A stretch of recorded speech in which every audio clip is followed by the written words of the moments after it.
My பூசும் கண்ணோடு பேசும் நேரம் என்று அதை போய் பேச வைக்காதே இங்கு நாணம் என்று.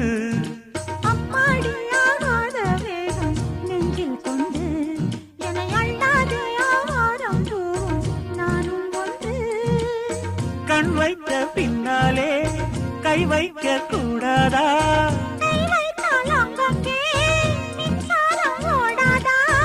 என்னென்னால் என்ன அவள் கொண்ட போது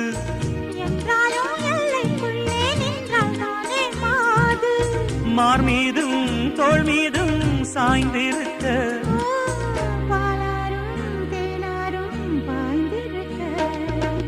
உன்னை வனத்து குயிலே நீ என்னை நினைத்து இசை பாடு.